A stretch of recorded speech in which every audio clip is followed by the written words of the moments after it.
사람들은 빠른 결과를 얻고 싶어 합니다. 조급함. 그러나 하나님의 백성들이 안식을 명령하셨어요. 안식이란 뭘까요?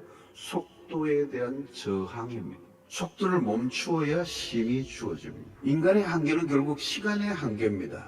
시간의 한계를 알면 속도보다 방향이 얼마나 중요한가를 알게 돼요.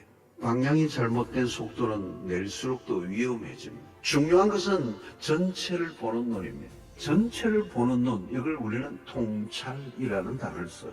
여러분, 겸손이란 시간을 통해 만들어지는 것입니다. 전체를 보고 길게 보면 조급해지지 않습니다. 방향이 다르면 같이 갈 수가 없습니다. 신앙의 길이란 뭘까요? 성경 말씀에 토를 달지 않고 살아가는 삶. 여러분, 우리가 성경을 묵상하는 이유는 뭘까요? 하나님의 생각을 우리 안에 채우는 작업입니다. 나의 생각이 하나님의 생각으로 바꾸어져 가는 과정. 하나님이 없으면 기준이 없는 거고, 기준이 없으면 자기 생각대로 사는 거잖아요. 무엇을 위해 살 것인가라고 하는 이 질문, 쉬운 질문 결코 아닙니다. 예수님은 무엇을 먹을까, 무엇을 마실까, 무엇을 입을까 하지 말라고 하셨어요. 그냥 염려하지 말라는 말이 아니에요. 염려하지 않는 인생이 되려면 우리가 어떻게 살아야 되는지에 대한 이유와 목적을 분명히 붙잡으라는 얘기예요. 무엇을 위해 살아야 할까요? 그것은 우리가 정하는 게 아니에요. 하나님의 뜻을 발견하는 데 있는. 아무리 시간을 아껴 쓴다고 해도 하나님의 뜻을 모르면 결국은 낭비입니다. 시간 관리가 아니라 하나님의 뜻을 아는 것.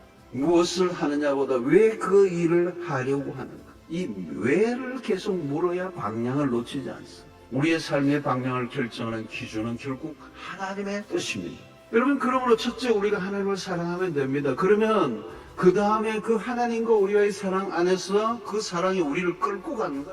하나님은 우리에게 좀 더 천천히 살라고 말씀하십니다. 이웃을 사랑하려고 하면 나의 시간을 멈춰야 하고, 속도를 멈출 때 거기에 하나님의 뜻이 이루어지는 것입니다.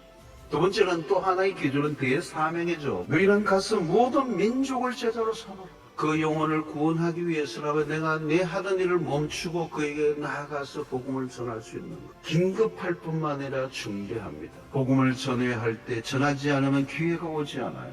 분명한 기준이 있다는 것은 축복입니다. 일상 속에서 늘 복음을 전하는 일이 우선순위가 된다면 잡힌 삶이요. 오늘 대계명과 대사명은 모든 선택과 결정에 있어 기준이 되는 일입니다. 방향을 잡는 인생은 시간 낭비를 하잖아요. 하나님의 뜻과 대계명과 대사명을 위해 살아가는 삶은 후회가 없습니다. 이 선명한 기준을 가지고 살아가면 갈등과 불안이 사라져요. 자유로움이 오는 것이죠. 삶이 갈수록 견고해지고 갈수록 풍성해지고, 속도는 끝없는 질주. 그러나 그 끝은 소멸되고 만다. 그러나 하나님의 뜻을 행하는 자는 영원히 거할 것이다. 이 영혼을 붙잡고 하루 동안 살아가시는 여러분들이 되시길 주의 이름으로 축원합니다.